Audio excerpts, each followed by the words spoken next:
Assalamualaikum warahmatullahi wabarakatuh. Salam sejahtera buat kita semuanya. Om Swastiastu, Namo Buddhaya, salam kebajikan. Selamat datang di channel saya. Kali ini saya akan membuat video wawancara singkat yang dibuat dengan maksud sebagai syarat pemenuhan penugasan individu. Agenda 2, nilai-nilai ASN berakhlak. Sebelumnya perkenalkan, nama saya Daniel Halawa, peserta Latsar CPNS 2022, Angkatan 1 Kelompok 2, nomor absen 17. Sedikit saya membahas mengenai definisi berakhlak yang merupakan nilai-nilai dasar yang harus dimiliki oleh setiap ASN yang meliputi 7 nilai dasar, yaitu yang pertama berorientasi pelayanan, kedua akuntabel, ketiga kompeten, keempat loyal, kelima adaptif, dan yang terakhir kolaboratif. Selanjutnya saya akan melakukan wawancara untuk mencari informasi bagaimana penerapan nilai dasar ASN berakhlak di lingkungan kantor pencarian dan pertolongan kelas B NIAS. Salam sejahtera bagi kita semua, Shalom. Saat ini saya sedang bersama Bapak Instruktur di kantor pencarian dan pertolongan kelas B NIAS. Yang terhormat Bapak Antonius Salam Telemadua. Seperti yang sudah saya sampaikan sebelumnya di video, saya akan mencari informasi lebih banyak mengenai penerapan nilai-nilai dasar ASN berakhlak yang ada di lingkungan kantor SAR-NIAS. Baik Pak, selamat sore. Sore, Pak. Apa kabar? Izin ya Pak, yang buka dulu. Oh iya Pak. Sekarang nggak apa-apa ya. Ya. Apa kabar hari ini Pak? Luar biasa, baik sekali. Saya izin dulu Pak ya. Puji Tuhan ya, dalam keadaan Ya, baik. baik. Untuk itu segera kita mulai melakukan wawancara kali ini. Ya. Apa kira-kira Pak yang bisa kita berbagi sore hari ini? Baik Pak, pertanyaan pertama. Ya. Bagaimana pandangan Bapak selaku pegawai di kantor pencarian dan pertolongan NIAS ini mengenai pelayanan prima terhadap masyarakat? Baik. Sebelumnya saya ucapkan selamat sore bagi pemirsa sekalian.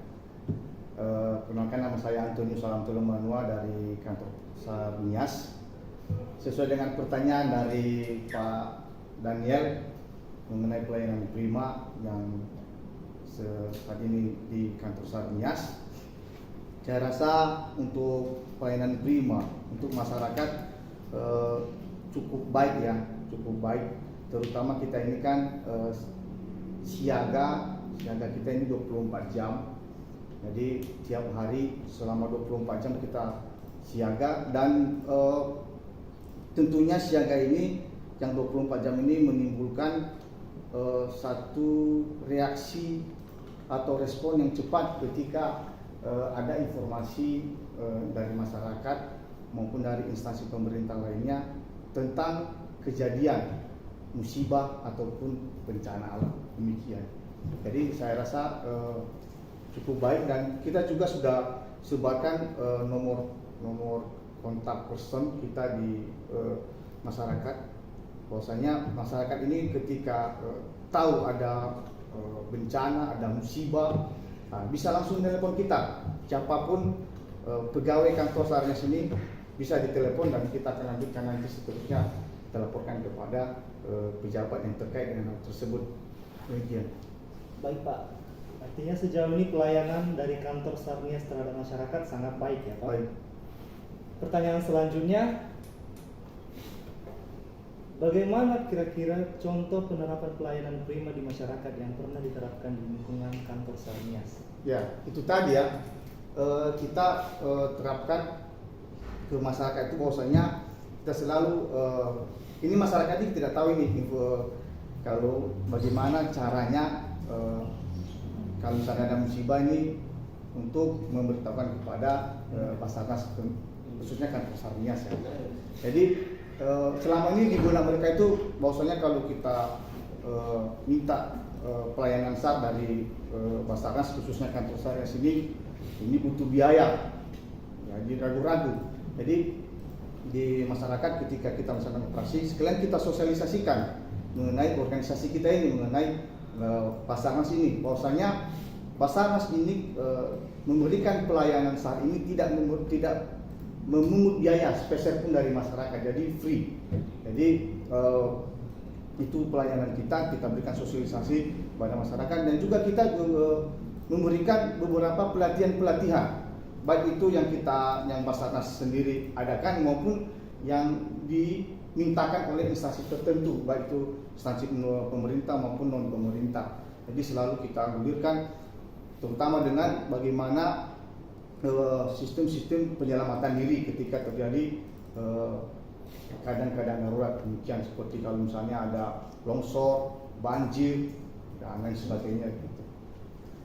Baik Pak, terima kasih atas jawabannya. Itu tadi merupakan salah satu penerapan nilai-nilai ASN berakhlak di poin pertama, yaitu berorientasi pada pelayanan. Untuk pertanyaan selanjutnya, berdasarkan pengamatan Bapak sebagai salah satu pegawai di kantor Sarnias ini, sejauh manakah pelaksanaan tanggung jawab ASN di kantor Sarnias ini? Kalau bicara mengenai tanggung jawab, ya saya rasa ini juga Pak Daniel juga akan merasakan ke depannya ya. Kalau mulai dulu kita ini ASN, tentunya kita memiliki jadwal kerja ya. Setiap harinya kita masuk itu jam 7:30 pagi, baru pulangnya jam 4. Itu tanggung jawab kita terhadap negara itu ya. Jadi kita masuk jam 7:30, pulangnya jam 4 sore 16 ya. Kemudian kita juga siaga yang tadi, siaga 24 jam. Mulai dari 08.00 sampai ke jam 8.00 besoknya. Jadi 24 jam kita siaga. Siaga ini merupakan tanggung jawab kita yang paling berat ya menurut saya. Karena di mana yang namanya juga siaga ini ya harus meningkatkan tingkat kewaspadaan, respon time kita, peralatan-peralatan kita juga untuk mendukung pelaksanaan operasi sudah kita siapkan ya. Di jadwal kita itu ada sekitar 2 kali seminggu tuh ada jadwalnya untuk kita melaksanakan pengecekan peralatan, pembersihan peralatan. Pokoknya peralatan-peralatan kita ini harus dalam keadaan ready lah, jadi siap pakai. Ketika ada informasi yang kita dapatkan dari masyarakat, ada musibah, ada bencana, nah itu langsung bergerak. Peralatan-peralatan kita sudah bergerak. Karena kan Basarnas sudah terapkan untuk respon time kan itu maksimalnya 25 menit. Itu harus sudah bergerak ke lapangan. Nah itu untuk jawaban. Tadi selain itu juga tiap harinya kita laksanakan pembinaan fisik. Itu jadwal kita itu ada hari ini deh, hari Senin itu untuk rescuernya sendiri, untuk petugas pencarian tolong kita rescuernya itu kita jadi Senin itu ada jadwal untuk menjalani teori. Itu paginya kita teori, sorenya itu kita praktek. Itu hari Senin. Selasa kita melaksanakan kesemaptaan pagi, dan dilanjutkan nanti di jam berikutnya jam 11 sampai sore juga kita melaksanakan pembersihan peralatan ya. Kita bersihkan peralatan, kita cek peralatan demikian. Rabu juga begitu, kita ada lagi bicara mengenai teori, mengajaran teori. Kamis lagi kita kesemaptaan, Jumat juga begitu kesemaptaan. Jadi Basarnas ini sebenarnya kalau menurut saya nggak ada kosongnya.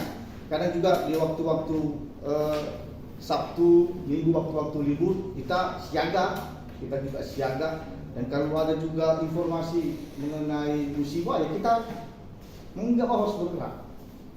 Jadi masuk di Basarnas ini kita harus standby selama 24 jam. Jadi demikian. Baik Pak, terima kasih atas jawabannya. Pertanyaan selanjutnya masih terkait dengan pelaksanaan tanggung jawab ASN. Kira-kira apa yang menjadi tolak ukur Bapak dalam menilai bahwa ASN di kantor Sarnias benar-benar bertanggung jawab melaksanakan tugasnya? Dari kehadirannya itu hadir, tidak hanya hadir kita absennya kan kita sekarang kan melaksanakan absen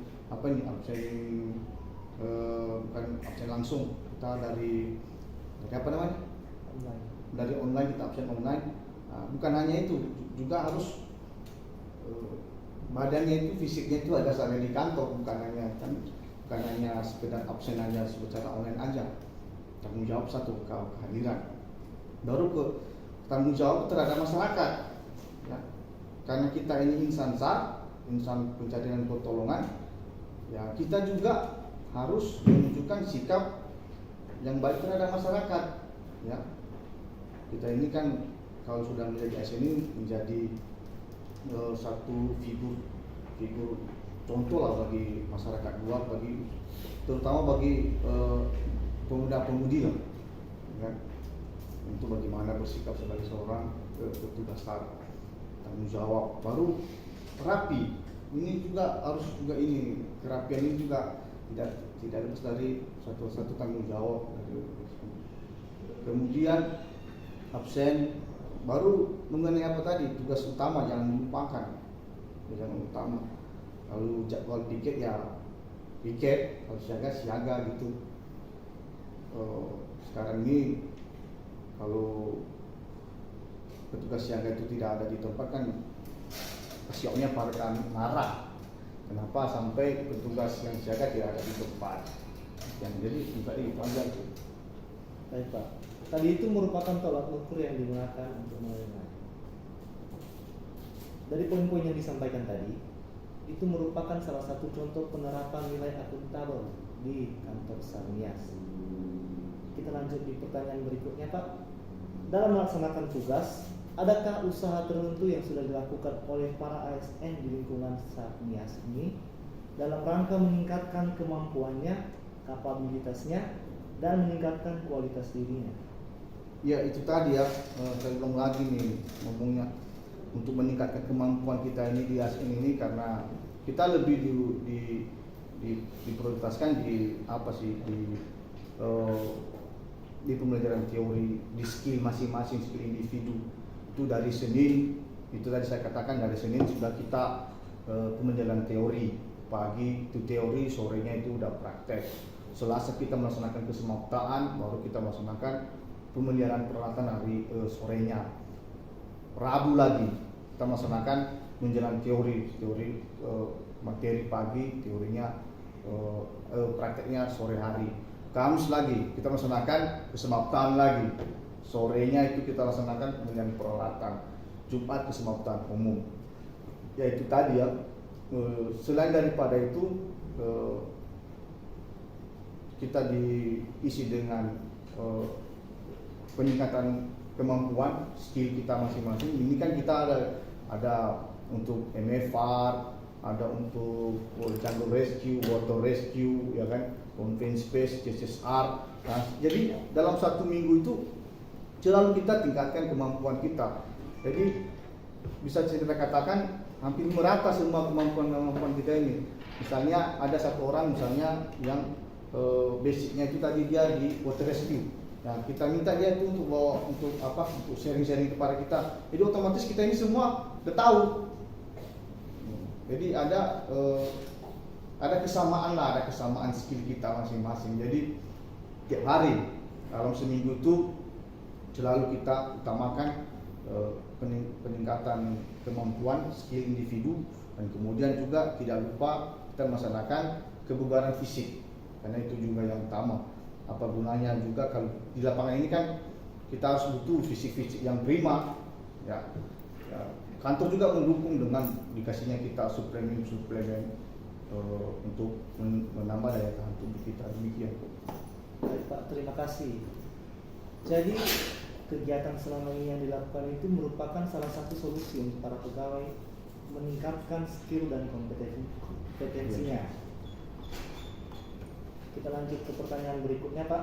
Apa saja hal-hal yang menurut Bapak sering mencerminkan suasana yang harmonis di kantor SAR-Nias, dan bagaimana cara Bapak selama ini dalam menciptakan suasana yang harmonis itu? Ya, kalau kita di sini kan kita ini kan tim besar ya. Artinya tim itu kelompok, bekerja secara kelompok. Jadi untuk membentuk tim yang ideal itu harus adanya hubungan yang baik antara sesama petugas SAR, baik itu kepada senioritas di atas maupun kepada junior di bawah. Jadi biar ada satu lingkungan kekeluargaan yang baik. Jadi selama ini kan kita terapkan kepada adik-adik juga yang junior-junior baru-baru masuk ini, hubungan yang baik,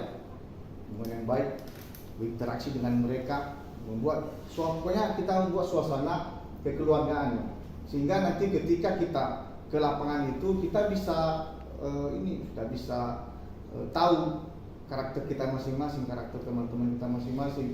Jadi di kantor SARnya sini yang diutamakan itu nilai-nilai kekeluargaan, karena kita ini tim SAR.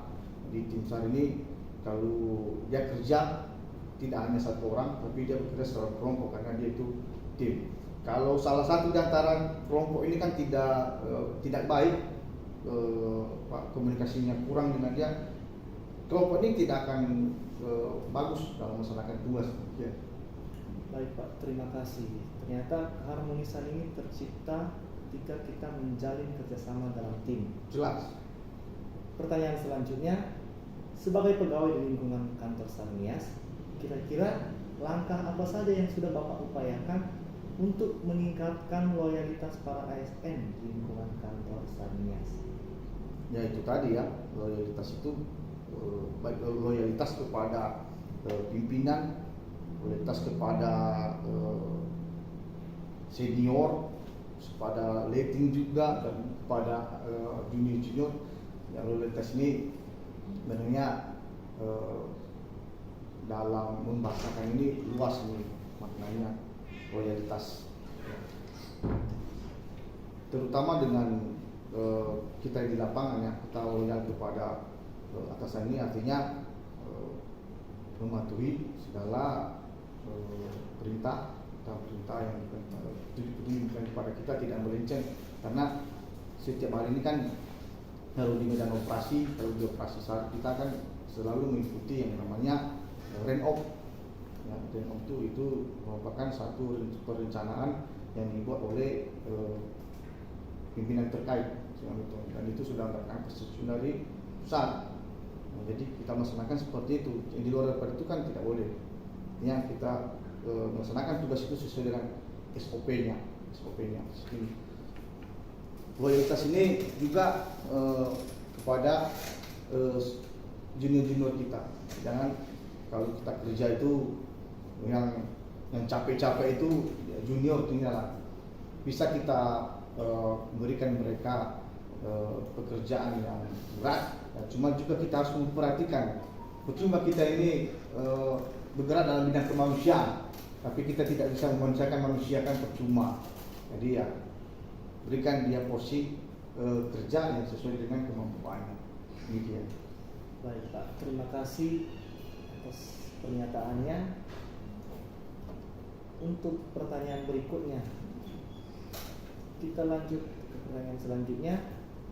Menanggapi perkembangan zaman dan teknologi saat ini, pasti banyak sekali hal-hal baru yang diterapkan di lingkungan kantor SARNIAS ini.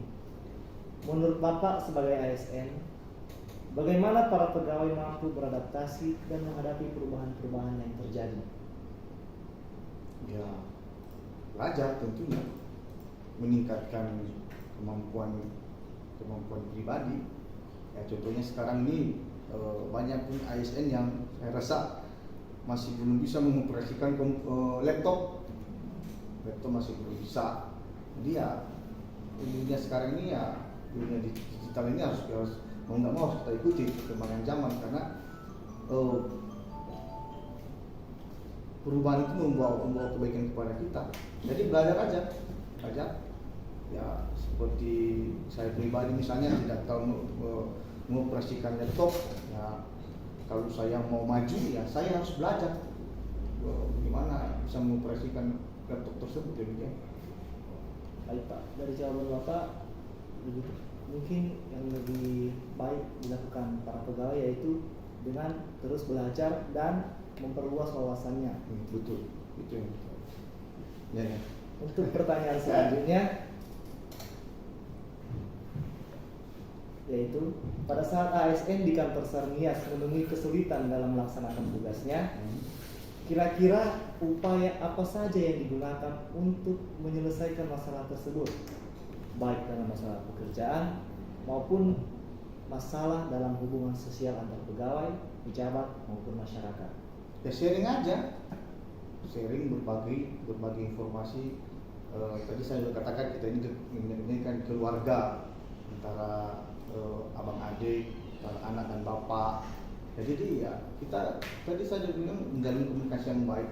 Jadi kalau misalnya ada kendala-kendala kita baik itu di dalam di luar kantor maupun di dalam kantor, kita sharing aja.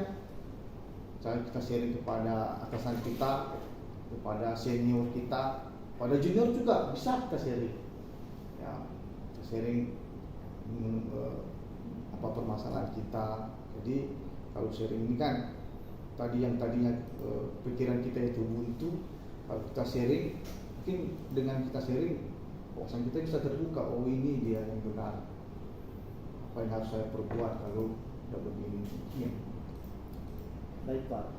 Jadi itu merupakan bentuk kolaboratif antar pegawai, para pejabat dan masyarakat. Cukup sekian wawancara kali ini Pak. Untuk setiap jawaban yang telah diberikan, saya ucapkan terima kasih. Shalom. Shalom.